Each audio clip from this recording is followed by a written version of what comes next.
This is kind of the new norm of college football now, you know what I mean? Whether that's coaches, players, that's just the way it is now. So, like you said, it's very important that we take a lot of time and focus on, just becoming that brotherhood, because, we probably might even have even more guys show up in the summer. So, just the time that you get, you really have to maximize it, you know what I mean? And now that stuff's starting to pick up again in spring ball, we obviously have more time to spend together. So I think just, we've been doing a good job of just enforcing guys to just, take that step out of their comfort zone, talk to guys they haven't talked to. We know that the process kind of has to be speeded up because at any moment guys can go, guys can come. So, just building that is very strong, very important, I would say. Hey, Martez, with so many transfers, especially on defense, as a leader of the team, do you feel like it's kind of your responsibility to help immerse them into the team? And if so, what have you been doing so far to do that? Yeah, I do feel like, I take it upon myself to do what I can to just, get to know them, you know what I mean? Do my part on that side of things. I feel like for me, I'm kind of a person to just watch how they are, you know what I mean, as a man first, just how they go about their work day to day, how they go about their lifts, their runs, coming in extra, stuff like that. And then, I can kind of see what type of person they are because I feel like everybody needs different type of leadership, you know what I mean? Some people need that encouragement, some people need that you're on their butt every day, you know what I mean? So just me, I say first I just evaluate them, and then once I see who they are, then I can start building that relationship, you know what I mean, in that way. Martez, what's all the staff changes, losing Coach Wilkes and everything? What's that been like for you? Oh, man, it's crazy, me and Coach Wilkes are really cool, real close, great man, really taught me a lot in the short time he was here, It's crazy, like I said, it's almost a new norm now, just the way stuff works. Yeah, it was tough, though, but I look at it as a blessing, I think Coach Wilkes had been in the NFL like 11 years prior to being here, so, that opportunity, that one time that he leaves the NFL to be that he ends up here, that's only God. So, just building those relationships that could somehow hopefully help me in the future, help us in the future as players, and as men, so, yeah. Do you anticipate big changes defensively with a new look staff and new ideas and a new voice, or do you think things are going to be pretty similar?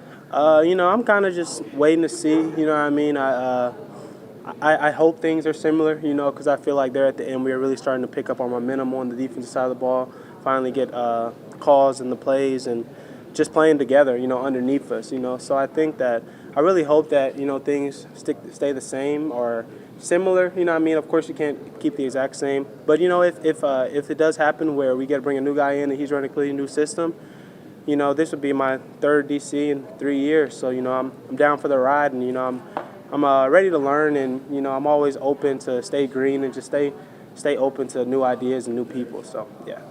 Martez, when Coach Wilkes took the Carolina job, you tweeted that he helped you persevere and block out the noise on the field and also help you succeed as a black man in America. Yeah. Can you kind of elaborate on those things and kind of how Coach Wilkes helped you do that? Yeah, for sure. It's no secret to anybody that, early in the year we struggled on defense a lot. And, as a player and the captain of the defense, I felt it. But him as defensive coordinator, as his title, he for sure felt it. And he was put through a lot by the fans, by I don't even know who, So just seeing him carry himself, and there was a point where we had a meeting, and he had just said like, I don't care, like, I trust us and I believe in us, and he never quit on us and he never blamed us.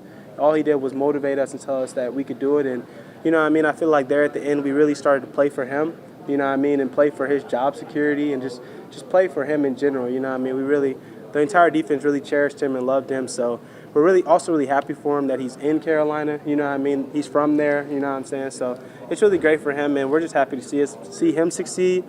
As far as a part of as a black man in America, I had told him, him, DJ Smith, like all those guys, like just having a group of black men who are in positions of power, is very something that you can look up to, as a 20-year-old college student, Just seeing guys be successful, a lot of us from where we're from, we don't see that very often. So just small stuff like that, I would say, really, helped me and changed my life in a lot of ways.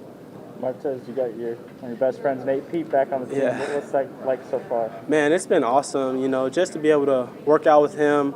And, even obviously in high school, but even being in college now and being able to see him and be with him. And I've always told him, even when he was at Stanford last year, like, man, like imagine how crazy it would be if we were here together. So, it's really a dream come true. We're ready to, put on for the 5.73 and just, you know what I mean, have a great year. So just, yeah, grinding for that. Did you ever see that happening? Like, I remember your signing day when you guys Yeah. had that together, and now it's a reality. Man, it had always been a hope for me, you know what I mean, to be able to have him here with me. You know, Stanford's also a really hard gig to pass up on, you know what I mean? So I always knew that, honestly, I'm just happy for him. I was always just happy for him. But, you know, having him back here is a part that, you know what I mean, I really did my part on, you know what I mean? I really really tried to persuade him and, you know, I mean, do everything I could to get him here. So that finally have him here, man, it's huge to me. It means the world. How can he fit in on the field? You've tackled all the SEC running backs. Oh, yeah, man. I guess we'll just see, man. A lot of people don't know that before I was at Rockbridge, I was also at Smifton Middle School with Nate Pete, yeah. So we've been playing together since 8th grade, you know what I mean? So, you know, I've seen that dude probably take over 10 times. We're backed up on the 1 yard line. He takes it 99 yards to the house. So, you know, I mean, his speed and explosiveness and just the guy that he is, you know, it's just all things that you can root for. And I'm just really excited to see him on the field and be able to hear his name at Farrell. Are you looking forward to those battles in practice?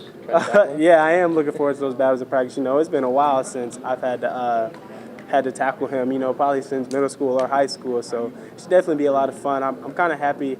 I was kind of teasing him about it, but just having him here in Columbia, you know, and in the SEC, I told him it's a very competitive, you know, environment, even at practice. You know what I mean? It's good on good every rep. You know what I mean? So be able to see him adjust to that and see how I just want to kind of bring that dog out of him. You know what I mean? And just see him turn into that mean SEC running back. You know, if we can get him there, then he's gonna have a great year.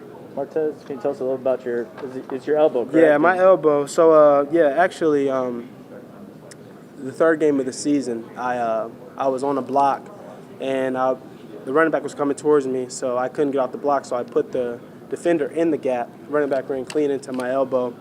I tore my UCL in my elbow, and you know, I kind of just played through it the rest of the season. You know, it bugged me every week. That's kind of why I wore that sleeve every game, and some games I even wore a brace. You know what I mean? Taped it up, everything I could to just ignore it. You know what I mean? But it was just something that at some point was going to have to get situated. There's no treatment that could have fixed it. You know what I mean? So, you know, I thought that now would be the great time to go ahead and, you know, get that taken care of so I can be my best in the future. You know, it's not that long of a recovery, 3 months. You know, I should be back by May. And we're going to have to miss some in the spring, which is disappointing, you know what I mean? But at the same time, you know, it's part of it, you know what I mean? And I know my coaches respect me and my teammates respect me and know that I'm going to do everything in my power to get back on the field as soon as possible. You know, it's just a day-by-day thing and, you know, taking it one step at a time. And, you know, yeah, May will be back to 100%, so that's the goal. Do you think you'll do anything during spring camp? Or yeah, I have been told that the back half, maybe the last 7 practices, I'll be in no contact in those, so I'll be able to do Indy, and hopefully they can put me in a green jersey and I can get some reps, you know what I mean, no contact. But, yeah, I'm not really sure right now, like I said. You know, I'm just kind of playing it by ear, but I am, you know, my teammates can best believe that I'll be on the sideline, you know, holding them accountable, being the best coach I can be, you know what I mean, and trying to make them all better because, you know, this is my last ride, you know what I mean, and I just really want to make it a big one.